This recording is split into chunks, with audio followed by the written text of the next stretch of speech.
Shalom jemaat Tuhan yang dikasihi dalam kasih Yesus Kristus. Apa kabarnya jemaat Tuhan yang sampai saat ini kita masih di rumah saja, dan pada hari ini kita bersama-sama akan memulai ibadah online kita, dan kita persiapkan hati kita dengan sungguh-sungguh beribadah kepada Tuhan. Kita memberikan ucapan syukur kita sebagai persembahan yang hidup, yang berkenan kepada Tuhan. Mari jemaat Tuhan, sama-sama kita persiapkan diri, persiapkan hati untuk menyembah Tuhan dan untuk mendengarkan firman Tuhan yang boleh menguatkan kita di saat kita menghadapi pandemi COVID-19. Mari jemaat Tuhan, saya mengundang kita sama-sama satu dalam doa. Terima kasih Tuhan, pada hari ini kesempatan yang Tuhan beri dalam hidup kami. Kami ucap syukur atas semua yang Kau berikan dalam hidup kami Tuhan.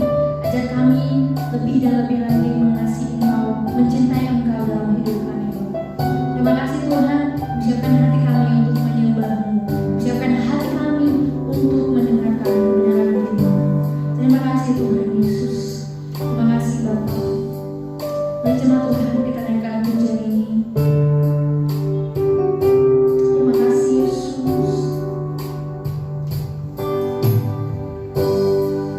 Terima kasih Tuhan.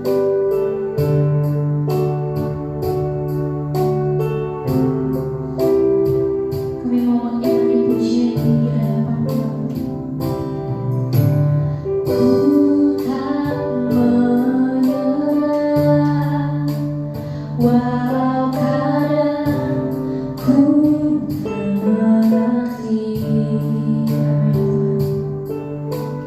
Tetap berserah, keyakinan di dalam hati.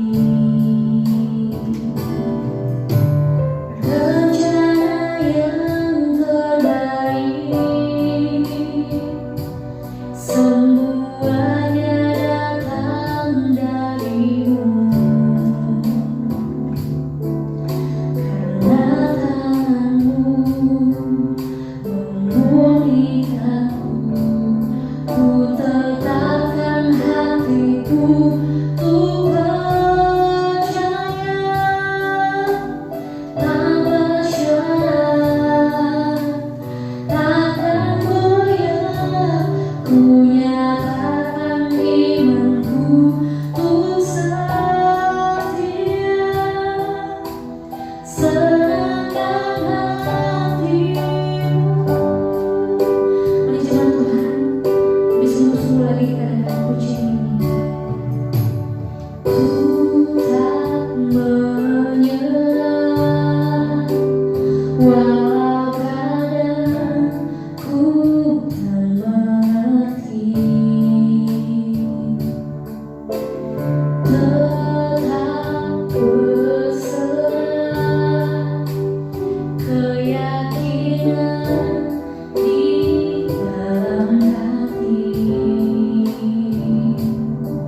berdoa.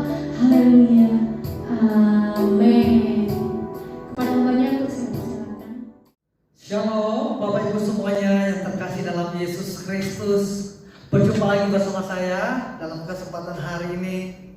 Dan seperti biasa kita akan belajar firman Tuhan, sehingga kita boleh diperlengkapi dengan kebenaran-kebenaran yang pasti tentang Tuhan, sehingga kita boleh dengan yakin menaruh pengharapan dan mengandalkan Tuhan di tengah-tengah yang semakin sulit ini. Mari kita bersatu dalam doa. Bapa yang baik, mengucap syukur Tuhan untuk anugerah dan kebaikan di dalam kehidupan kami. Kalau kami ada sampai hari ini, semua karena anugerah, penyertaan, dan kasih setiamu yang tidak pernah berubah di dalam kehidupan kami. Bapa di surga, kami rindu untuk mendengarkan firman-Mu, berjumpa dengan isi hati-Mu melalui pemberitaan firman Tuhan hari ini. Bapa di surga, lengkapi kami Tuhan dengan hikmat pengertian surgawi, sehingga manusia terbatas seperti kami ini Tuhan boleh mencerna dan memahami kasih dan rahasia kebenaran yang luar biasa, yang mampu memerdekakan kami, membebaskan kami, menyembuhkan kami, menghibur kami, dan bahkan menuntun kami kepada perkenanan dan kesukaan Tuhan di tengah-tengah kehidupan kami. Bapa di surga, Engkau berkati jemaat-jemaat Tuhan yang adalah biji mata-Mu sendiri, yang menjadi kekasih-kekasih-Mu sendiri. Bapa di surga, biarlah hikmat pengertian menjadi bagian mereka, sehingga hari ini Tuhan kami boleh bersama-sama menikmati kebenaran demi kebenaran yang begitu ajaib bagi kehidupan kami. Di dalam nama Tuhan Yesus, kami meteraikan pemberitaan firman Tuhan hari ini, dan biarlah nama Tuhan dipermuliakan, ditinggikan, sehingga di tengah-tengah kehidupan kami boleh menaikkan ucapan syukur, dan kami boleh setia memuji, menyembah Tuhan terlepas dari apapun keadaan kami akhir-akhir ini Tuhan. Di dalam nama Tuhan Yesus kami mengucap syukur. Haleluya. Sama-sama kita katakan amin. Oke Bapak Ibu, hari ini kita akan belajar hal menyembah Tuhan tanpa syarat.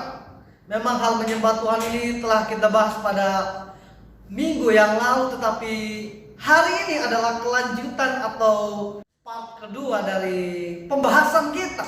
Sebab hal menyembah Tuhan, seperti yang saya katakan, bahwa bukanlah bagian dari kehidupan kita, tetapi penyembahan adalah seluruh kehidupan kita. Saya ulangi bahwa penyembahan kepada Tuhan bukanlah hanya berupa bagian kecil dari kehidupan kita, tetapi penyembahan kepada Tuhan itu meliputi atau menjangkau seluruh aspek kehidupan kita, dimanapun dan kapanpun, saudaraku. Sehingga Alkitab berkata bahwa yang Tuhan kehendaki di dalam kehidupan ini adalah penyembah-penyembah yang menyembah Tuhan di dalam roh dan kebenaran.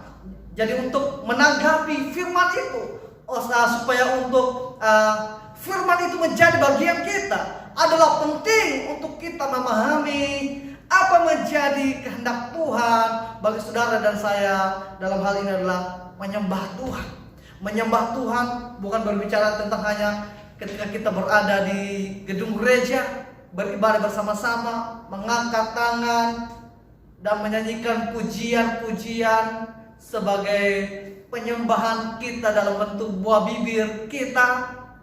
Itu adalah bagian dari keseluruhan penyembahan kita dalam kehidupan ini. Sehingga kalau kita mencermati, penyembahan itu bukan hanya di gedung gereja, saudara.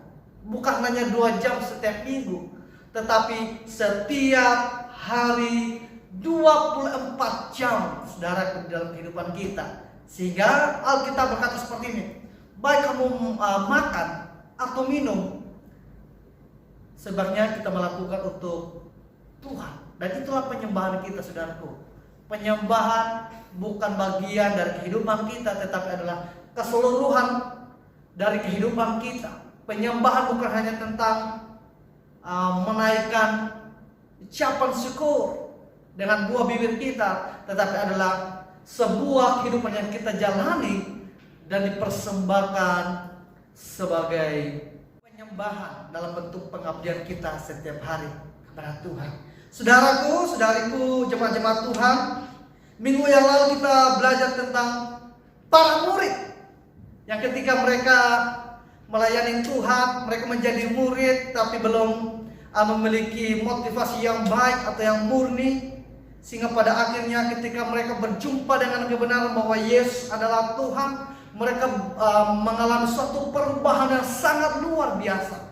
Yang dulunya tidak berani untuk mempersembahkan hidup bagi Tuhan, kemudian mereka berbalik dan mempersembahkan kehidupan mereka, bahkan sampai mereka mengalami penganiayaan, bahkan kehilangan nyawa mereka karena pengabdian mereka sebagai bentuk penyembahan mereka kepada Tuhan. Dan kemudian kemarin kita belajar tentang Sadrak, Mesak, dan Abednego yang mempertaruhkan nyawa mereka karena memuja dan menyembah Tuhan. Hari ini kita akan belajar dari tokoh yang lain, saudaraku. Kalau kita melihat dalam kisah Ayub, di sana kita akan menemukan rahasia-rahasia yang begitu banyak dalam kaitannya menyembah Tuhan tanpa syarat, saudaraku. Kita buka di dalam Ayub 1. Ayub 1. Kita perhatikan ayat 1, ayat yang pertama. Firman Tuhan berkata demikian, ada seorang laki-laki di tanah Uz bernama Ayub. Orang itu saleh dan jujur. Ia takut akan Allah dan menjauhi kejahatan. Ia mendapat 7 anak laki-laki dan 3 anak perempuan. Terus kemudian ayat yang ketiga, ia memiliki 7.000 ekor kambing domba, 3.000 ekor unta, 500 pasang lembu, 500 keledai betina, dan budak-budak dalam jumlah yang sangat besar. Sehingga orang itu adalah yang terkaya dari semua orang di sebelah timur. Bapak Ibu semuanya, ini adalah keadaan Ayub sebelum mengalami proses daripada Tuhan, saudara.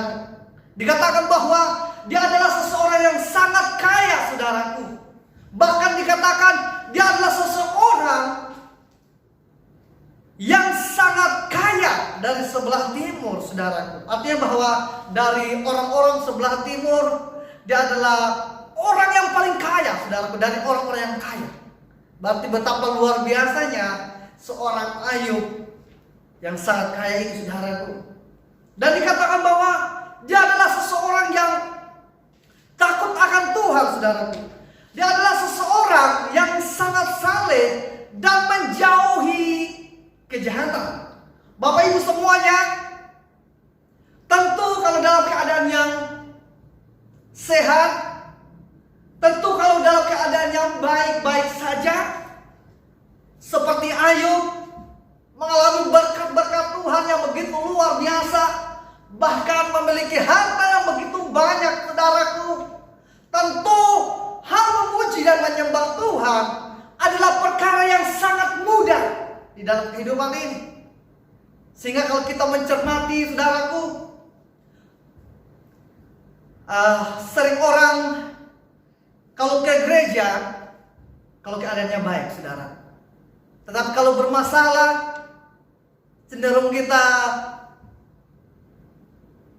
tidak hadir di tengah-tengah persekutuan.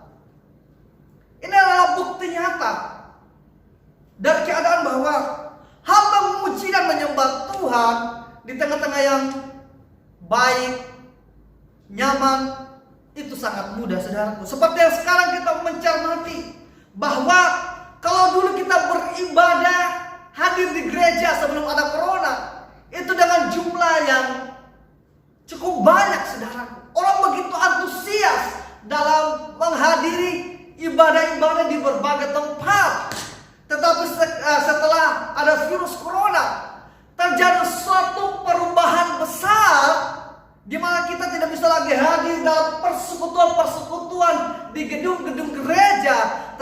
kita melakukan ibadah secara online di mana kita terpisah satu dengan yang lainnya secara tempat, tetapi sebenarnya dimanapun kita berada tidak pernah mengurangi hadirat dan pekerjaan Tuhan atas saudara dan saya.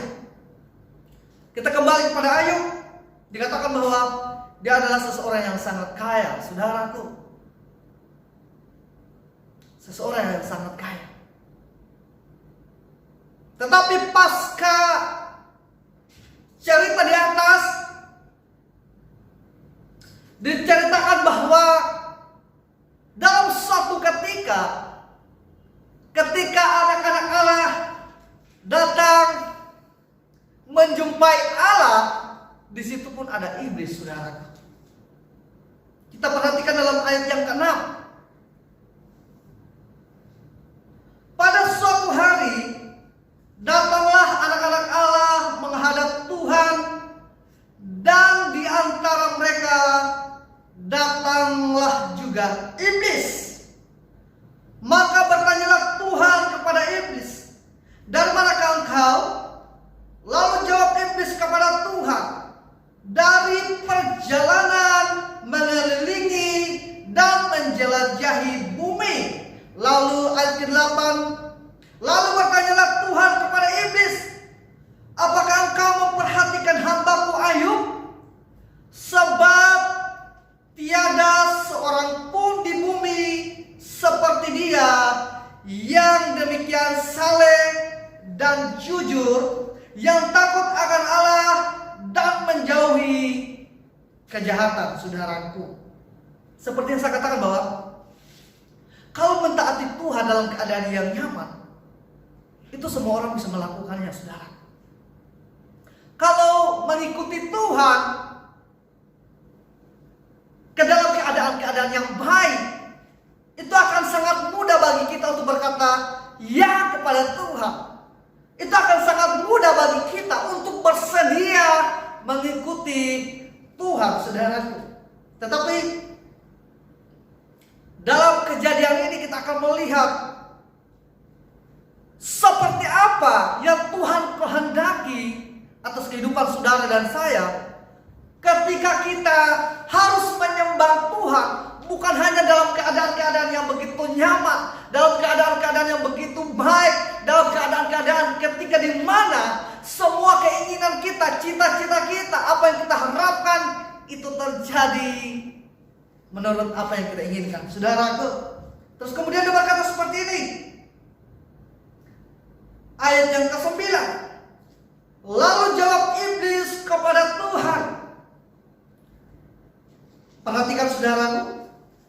Lalu jawab iblis kepada Tuhan, "Apakah dengan tidak mendapat apa-apa Ayub takut akan Allah? Bukankah engkau yang membuat pagar sekeliling dia dan rumahnya serta segala yang dimilikinya?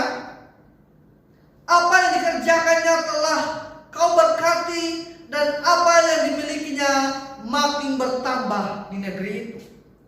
Iblis menjawab Allah, saudaraku, ketika Allah berkata bahwa tiada orang yang seperti Ayub yang begitu saleh dan setia di dalam menyembah Tuhan, saudaraku. Tetapi iblis berkata seperti ini, "Bagaimana mungkin seorang Ayub tidak menyembah engkau? Sebab engkau membuat pagar sekeliling hidupnya, dan bahkan engkau memberkati dia, dan hartanya semakin berlipat kali ganda. Itu wajar kalau seorang Ayub menyembah engkau. Itu wajar kalau seseorang Ayub tetap setia mentaati Tuhan dengan membangun suatu kehidupan yang saleh, menjauhi kejahatan. Itu adalah sesuatu yang normal. Artinya begini, saudaraku, iblis sedang memberikan suatu pendapat dan teori bahwa manusia sejatinya menyembah Tuhan itu dengan bersyarat, saudaraku. Hanya karena mereka diberkati oleh Tuhan, seperti halnya Ayub. Hanya karena mereka mengalami kebaikan kebaikan Tuhan di dalam kehidupan ini. Dan itulah yang menjadi harapan musuh kita di dalam kehidupan ini, yaitu iblis, adalah supaya kita tidak setia mengikuti Tuhan. Kalau ternyata Tuhan sepertinya nggak mengasihi kita, saudara. Seperti yang kita lihat dalam keadaan-keadaan yang semakin sulit akhir-akhir ini, itu bisa saja membuat kita berubah pikiran tentang Tuhan. Itu bisa saja merubah sudut pandang kita tentang Tuhan. Itu bisa saja merubah siapa Tuhan bagi kita, saudara. Kalau dulunya sebelum keadaan semakin sulit seperti ini, mungkin Tuhan itu baik, dan kita hadir di tengah-tengah ibadah dan kita berkata, Tuhan Engkau baik, Engkau luar biasa. Tetapi pertanyaannya adalah, bagaimana kalau ternyata seolah-olah keadaan kita ditinggalkan oleh Tuhan, atau di mana kita mengalami proses dan pembentukan daripada Tuhan? Apakah kita mau setia di dalam menyembah Tuhan? Sehingga iblis berkata seperti ini, wajarlah seorang Ayub itu setia, wajarlah seorang Ayub itu tetap saleh. Loh, hidupnya dijagai, diberkati, dia mendapatkan kelimpahan, bahkan menjadi orang yang sangat kaya di antara orang-orang kaya lainnya. Saudaraku, hendaklah kita belajar dari kisah ini, bahwa sejatinya penyembahan kita kepada Tuhan tidak berlangsung di saat-saat di mana kita mengalami kejayaan, saudaraku. Tetapi bahkan titik terendah dalam kehidupan kita, kita tetap memuji dan menyembah Tuhan, saudaraku. Sehingga dia berkata seperti ini. Dalam ayat yang ke-11, iblis berkata seperti ini, tetapi ulurkanlah tanganmu dan jamalah segala yang dipunyainya, ia pasti mengutuki engkau di hadapanmu. Nah, ini yang saya maksudkan, saudaraku. Iblis berkata, wong dia hidupnya diberkati, kok hidupnya dijagai, hartanya berlipat kali ganda, tentulah dia akan setia untuk memuji dan menyembah dan berkata, engkau baik. Tetapi coba sentuh apa yang menjadi hartanya, ambil apa yang menjadi hartanya, apa yang menjadi berkat-berkat Tuhan di dalam kehidupan Ayub. Tentu Ayub akan meninggalkan engkau, akan berpaling daripada kesetiaannya di dalam memuji dan menyembah engkau, kata iblis, saudaraku. Keadaan-keadaan kita yang kita alami tidak lain, saudaraku, tujuan daripada iblis adalah membuat kita ragu terhadap cinta, kasih, dan membuat kita menyembah Tuhan dengan bersyarat, saudaraku. Terus kemudian ayat yang ke-12 berkata seperti ini, maka firman Tuhan kepada iblis, nah, segala yang dipunyainya ada dalam kuasamu, hanya janganlah engkau mengulurkan tanganmu terhadap dirinya. Kemudian pergilah iblis dari hadapan Tuhan,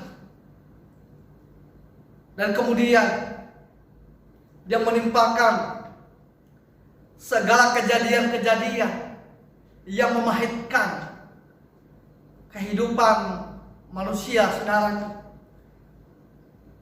di mana Ayub mengalami kehilangan yang begitu besar.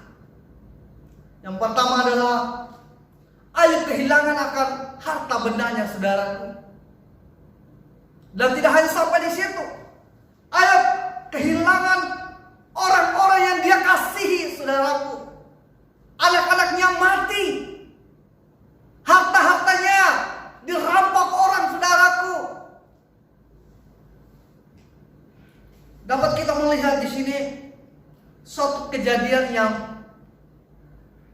sangat besar, di mana Ayub mengalami kehilangan demi kehilangan, dalam waktu yang sangat berdekatan, saudaraku.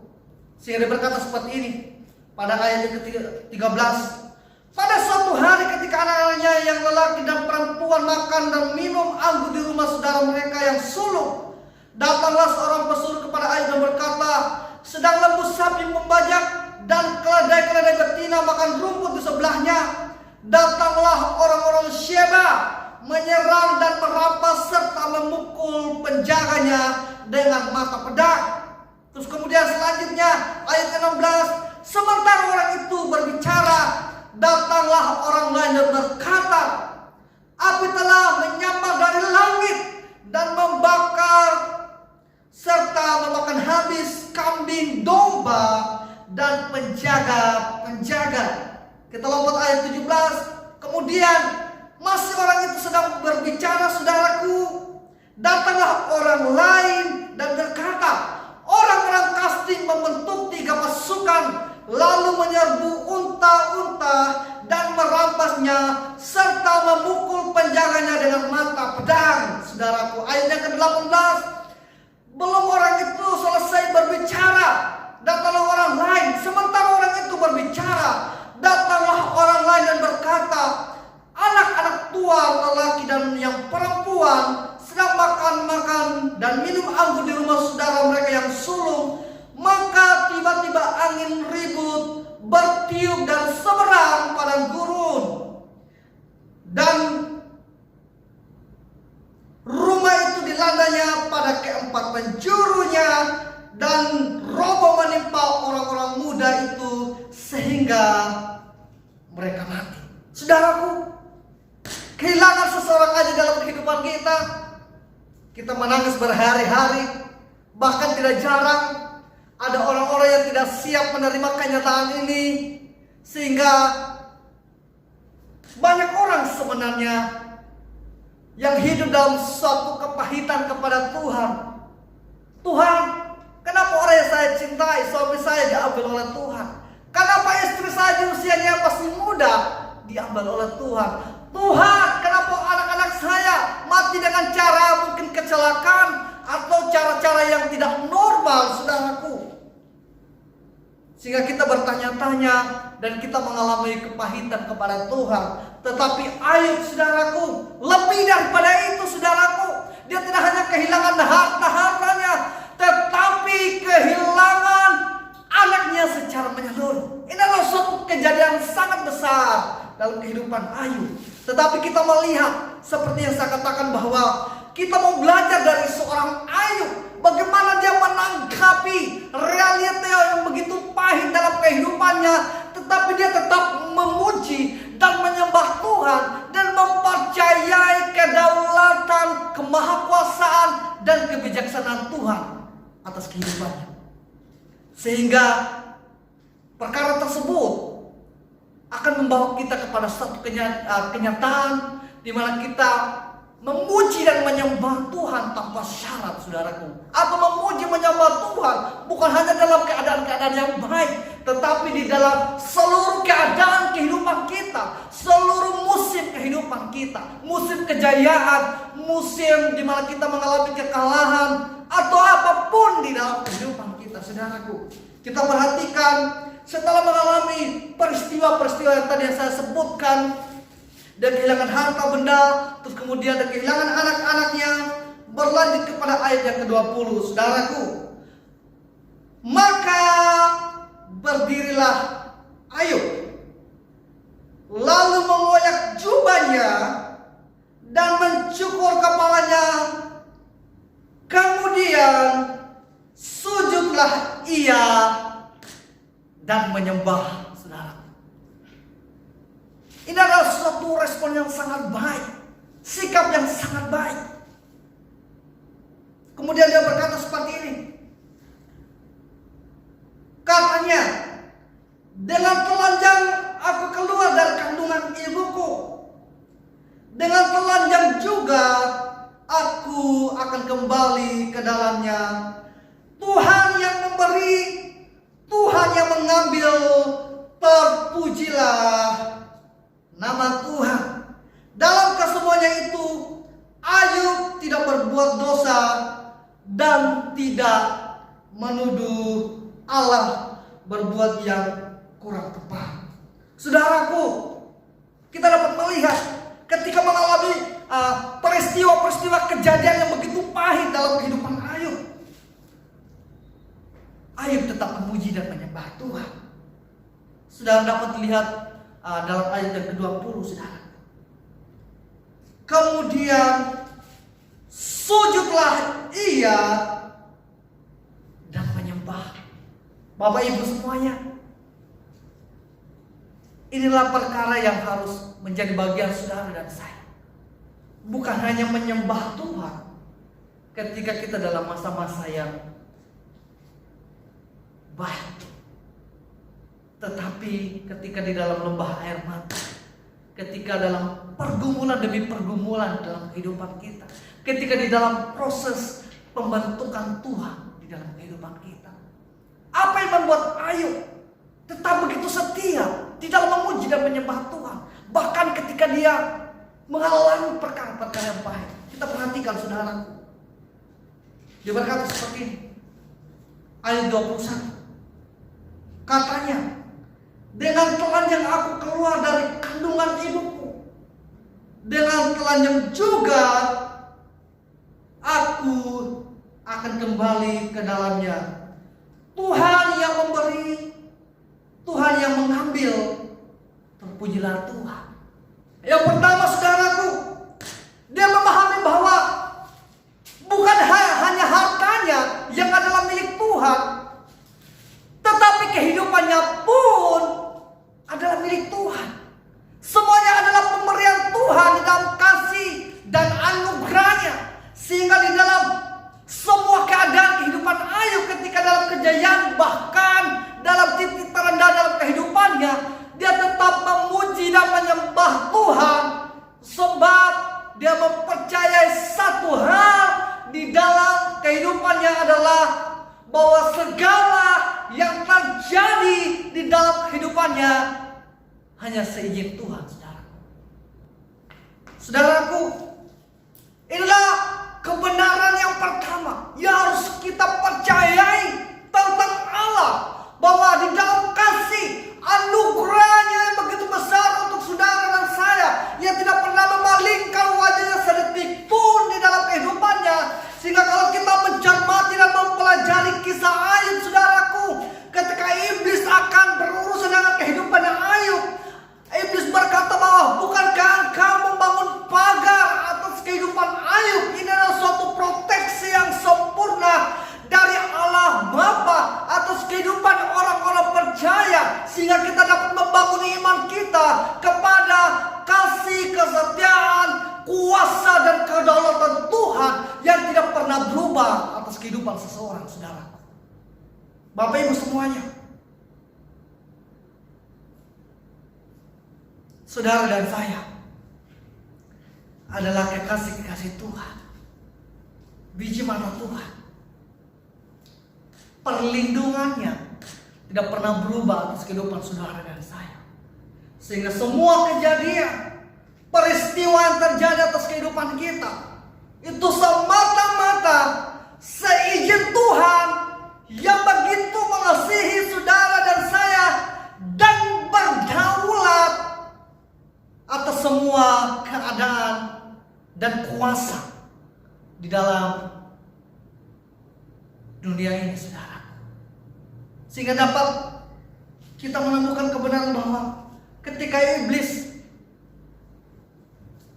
akan menjamah kehidupan Ayub, itu terjadi hanya seizin Allah, saudara. Inilah kebenaran yang harus kita pegang di dalam kehidupan ini, bahwa Tuhan masih memegang kendali dan terus memegang kendali atas kehidupan saudara dan saya, terlepas apapun keadaan dan kekurangan kita di tengah-tengah keadaan semakin sulit ini, saudara. Terus yang kedua, kebenaran yang kedua dapat kita lihat di dalam ayat yang ke-22, saudaraku. Berkata demikian, dalam kesemuanya itu Ayub tidak berbuat dosa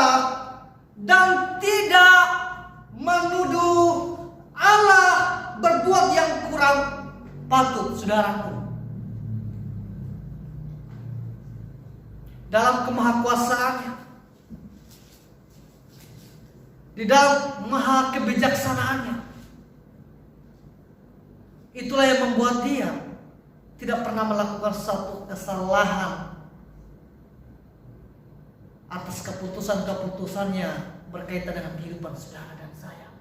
Artinya bahwa Ayub mengakui bukan hanya kedaulatan dan kemahakuasaan Allah atas kehidupannya, tetapi juga dia mempercayai kebenaran yang kedua, bahwa Allah itu maha bijaksana, sehingga keputusannya tidak berangkat dari sebuah kesalahan dan menjadi suatu peristiwa yang salah di dalam kehidupannya, tetapi dia mempercayai dari kemahakuasaan dan kebijaksanaannya, semua keputusannya adalah baik adanya. Atau Ayub sedang berkata bahwa terlepas dari apapun yang dialami, dia sedang berkata bahwa Allah sedang melakukan hal yang harus dia lakukan atas kehidupan Ayub. Dia sedang melakukan perkara yang terbaik untuk Ayub, saudara. Itulah Allah saudara dan saya, yang begitu maha bijaksana, sehingga keputusan-keputusannya tidak pernah salah, saudaraku. Sehingga perkara-perkara yang dia izinkan terjadi di dalam kehidupan saudara dan saya tidak pernah merupakan sebuah kelalaian dan kesalahan karena ketidakpengetahuannya atau ketidakpahamannya atas keadaan saudara dan saya. Karena kita merasa bahwa ketika kita mengalami seperti Ayub, kehilangan hal berharga dalam kehidupan kita, kalau kita mencurigai sepertinya Allah sudah tidak bijaksana lagi, sepertinya Allah melakukan suatu kesalahan dalam kehidupan kita, sehingga pada akhirnya kita mulai bersungut-sungut, kita mulai mencintai Tuhan dengan bersyarat, kita mulai menyembah Tuhan dengan bersyarat, kalau saya tidak pulih, kalau saya tidak sembuh, kalau usaha saya tidak maju, atau keadaan saya tidak semakin baik, saya tidak akan memuji dan menyembah Tuhan. Atau kalau corona tidak berkurang atau tidak berlalu, semangat ibadah saya tidak akan seperti dulu. Kalau harus beribadah secara online, maka kesungguhan saya untuk memuji dan menyembah Dia itu berkurang. Saudaraku, lain hal dengan Ayub. Justru di masa-masa yang sulit, di masa-masa yang pahit, di masa-masa di mana dia kehilangan hal-hal yang berharga, di sanalah dia berdiri dan kemudian memuji, menyembah Tuhan, sebab dia adalah pribadi yang baik, yang berdaulat, dan semua keputusannya tidak ada yang salah dalam kehidupan Ayub. Itulah dua kebenaran yang harus kita miliki di dalam kehidupan kita, terlepas dari siapapun kita, pendeta, pengerja, jemaat sekalipun, seharusnya mengadopsi kebenaran ini menjadi suatu kebenaran yang melekat di dalam hati dan pikiran kita, sehingga apapun yang terjadi dalam kehidupan kita, apapun akhir-akhir ini menjadi kesulitan kita, tidak menyurutkan kasih pengabdian sebagai bentuk penyembahan kita kepada Tuhan, tidak merubah pemikiran kita akan Tuhan. Dulunya baik, sepertinya kurang baik sekarang ya. Dulunya bijaksana, tapi sekarang sepertinya kurang bijaksana. Dulunya begitu berdaulat, tapi sekarang sepertinya Allah itu kalah dengan COVID. Bapak Ibu semuanya, dan itulah yang iblis inginkan, adalah kita meragukan tentang kedaulatan Tuhan, kita meragukan tentang kebijaksanaannya, kita meragukan tentang ketulusan Tuhan di dalam mencintai, mengasihi, dan memelihara kehidupan saudara dan saya, sehingga kita mulai berpaling daripada Allah yang benar dan kemudian mulai mengandalkan pribadi-pribadi yang lain, mulai mengandalkan hal-hal yang lain yang bukan Tuhan di dalam kehidupan saudara dan saya. Terus kemudian saudaraku, setelah mengalami kehilangan harta dan anak-anaknya. Iblis pun berkata bahwa yang kedua berkata seperti ini, pantaslah seorang Ayub masih menyembah engkau. Tapi bukankah orang akan mengorbankan apapun demi mempertahankan nyawanya? Artinya gini, kalau dalam keadaan yang baik, kalau baru kehilangan harta, anak, tapi kalau nyawanya nggak terancam, itu masih wajar lah seseorang itu masih menyembah Tuhan. Wajarlah seorang Kristen masih menjadi murid Tuhan, masih ke gereja, masih ibadah, masih berdoa, masih membaca Alkitab. Itu wajar, kata iblis. Tapi coba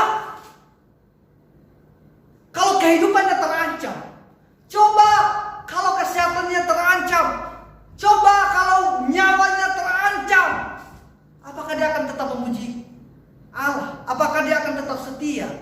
Kata iblis. Saudara, saya dapat memperhatikan dalam Ayub pasal 2 ayat yang keempat. Dia berkata seperti ini. Lalu jawab iblis kepada Tuhan, kulit ganti kulit. Orang akan memberikan segala yang dipunyainya ganti nyawanya. Saudaraku,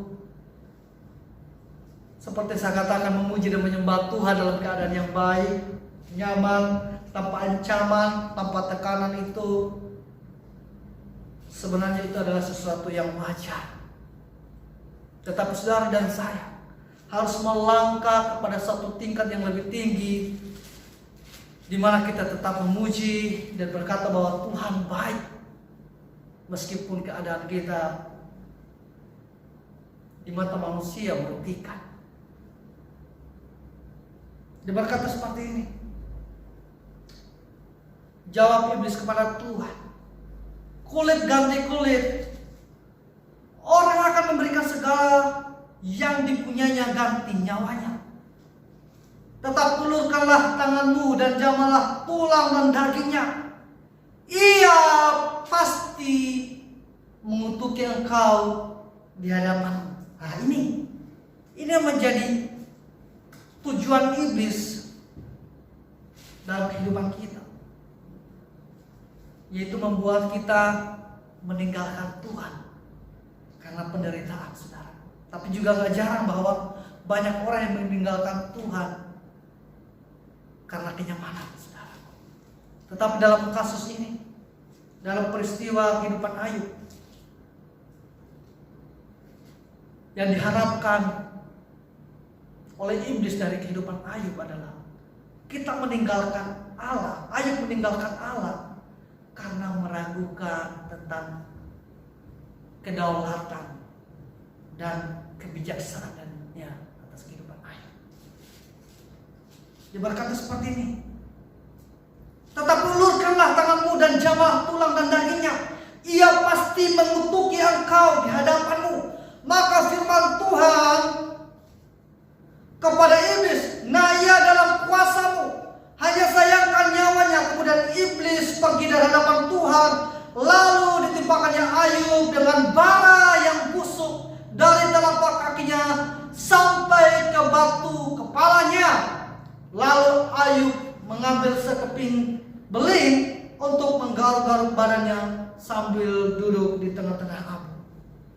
Saudaraku, Ayub semakin dalam keadaan yang begitu genting dalam kehidupannya. Pertama, dia mengalami kehilangan harta benda, kehilangan anak-anak yang dicintai. Bahkan kali ini adalah nyawanya terancam, saudara. Dia bisa saja mati karena penyakit ini, saudara. Tapi kita perhatikan respon Ayub dalam menanggapi keadaan kehidupannya. Ayat pasal 2 ayat ke-9. Maka berkatalah istrinya kepadanya, masih bertekunkah engkau dalam kesalehanmu?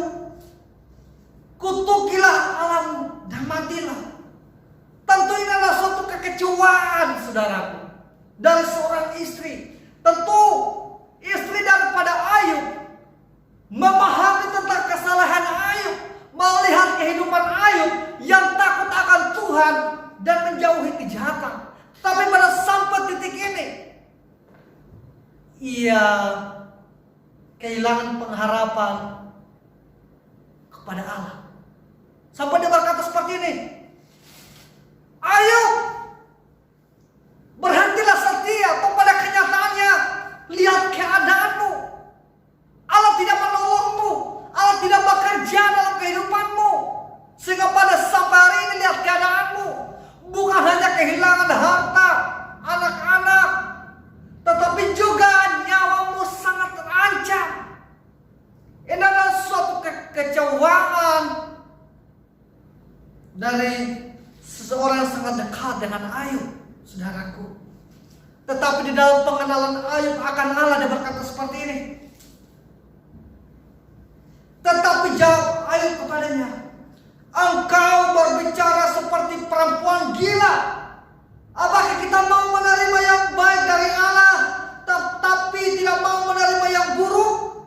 Dalam kesemuanya itu, Ayub tidak berbuat dosa dengan bibirnya, saudaraku. Luar biasa seorang Ayub ini. Ketika bahkan orang terdekatnya, saudaraku, kehilangan iman kepada Tuhan dan menyarankan dia untuk berpalinglah, tinggalkan Allahmu. Toh pada kenyataannya semua yang pahit ditimpakan kepada kehidupanmu. Tapi Ayub berkata bahwa kalau kita mempercayai kedaulatan Allah, kalau kita mempercayai tentang kemahabijaksanaan Allah atas kehidupan kita, kita harus bersedia. Apapun yang menjadi kehendaknya, apapun yang terjadi seizinnya, bahkan hal-hal yang baik ataupun hal-hal yang pahit bagi kehidupan kita. Saudaraku, akhir-akhir ini mungkin orang-orang di sekeliling kita sudah tidak lagi bersemangat memuji dan menyembah Tuhan. Mungkin orang-orang di sekeliling kita sudah mulai mencurigai Allah dalam kedaulatan dan kebijaksanaannya. Tetapi biarlah saudara dan saya seperti Ayub, tetap berpegang teguh kepada iman kita akan Allah, bahwa dia tetap memegang kendali atas kehidupan kita, dia berdaulat atas kehidupan kita, dan dia tidak pernah salah dalam memutuskan satu perkara dalam kehidupan saudara dan saya. Itulah Tuhan kita yang kita sembah hari ini. Dia sedang melakukan perkara yang baik atas kehidupan saudara dan saya. Mungkin sulit hari-hari ini, tetapi satu hal yang kita percaya, dunia boleh berubah, keadaan boleh berubah, orang-orang di sekeliling kita boleh berubah, tetapi selama tujuan Allah, selama Allah dan kasih-Nya, selama Allah dalam kedaulatan dan kemahabijaksanaannya tidak berubah, itu cukup untuk membuat kita tidak hanya menerima hal-hal yang mungkin membawa kita kepada kejayaan, tetapi juga membuat kita mampu mengucap syukur, sujud dan menyembah seperti Ayub dalam lembah air mata dan pergumulan kita. Sebab kita percaya bahwa saudara dan saya ada dalam lindungan Tuhan, ada dalam pemeliharaan Tuhan, dan kasih-Nya tidak pernah berubah atas saudara dan saya. Dalam firman Tuhan ini menguatkan saudara dan saya, sehingga kita boleh dikuatkan, dan seperti Ayub kita tetap sujud, memuji, menyembah Tuhan, menaruh pengharapan kepada Tuhan, sebab Allah itu baik kemarin, hari ini, dan seterusnya. Mari kita bersatu dalam doa. Bapa yang baik, mengucap syukur untuk anugerah kebaikan-Mu, untuk firman-Mu yang Kau sampaikan hari ini, untuk kebenaran yang begitu ajaib, yang menghibur kehidupan kami, yang membebaskan kehidupan kami, yang memulihkan kehidupan kami, menguatkan kehidupan kami, sehingga di dalam masa-masa yang semakin sulit ini, Tuhan, kami tetap kuat dan berpegang teguh kepada Tuhan, sebab anugerah kebaikan-Mu tidak pernah pernah berubah atas kehidupan kami. Kedaulatan dan kebijaksanaan-Mu tidak pernah berubah dalam kehidupan kami. Di dalam nama Tuhan Yesus, Engkau meteraikan firman-Mu Tuhan dalam relung hati kami, sehingga boleh bertumbuh berbuah, menghasilkan perkara-perkara yang baik yang memuliakan nama Tuhan. Di dalam nama Tuhan Yesus, Bapa, Engkau berkati jemaat-jemaat yang sakit, Engkau sembuhkan. Mereka membutuhkan jalan keluar, Engkau tolong mereka. Mereka yang mengalami kehilangan sukacita dan sejahtera, Engkau hibur mereka, sehingga mereka boleh menemukan kekuatan dan pengharapan yang baru, sehingga mereka boleh tetap mengucap syukur dan memuliakan Tuhan dalam segala keadaan kehidupan kami. Dalam nama Tuhan Yesus, kami mengucap syukur dan segala kemuliaan hanya bagi Tuhan. Haleluya. Amin. Bapak Ibu semuanya, firman Tuhan telah selesai. Biarlah kita tetap setia di hadapan hadirat Tuhan dan tetap terapkan protokol kesehatan secara baik, sehingga nanti kesempatan-kesempatan yang akan datang dapat kita nikmati secara bersama-sama dalam anugerah dan kebaikan Tuhan, sehingga nama Tuhan dipermuliakan.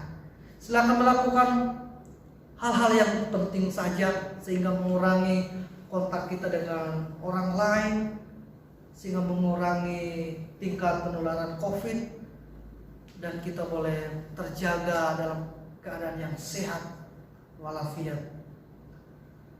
Sampai jumpa dalam kesempatan yang berikut, dan jangan lupa bahwa tanggal 13 Desember jam 4 sore, tepatnya hari Minggu, kita akan mengadakan Natal secara streaming, saudaraku, di channel YouTube gereja kita GBI Lyon. Jadi pastikan Bapak Ibu mencatat tanggal dan jamnya, sehingga pada waktu yang telah ditetapkan ini, tanggal 13 Desember jam 4 sore, kita boleh bersama-sama beribadah, merayakan Natal, saudaraku, merayakan ulang tahun Yesus Juru Selamat saudara dan saya, sehingga kita boleh melihat kepada kebaikan Allah yang begitu besar, sehingga putranya yang diberikan kepada kita tetap ada sebagai pribadi yang Immanuel atas kehidupan saudara dan saya.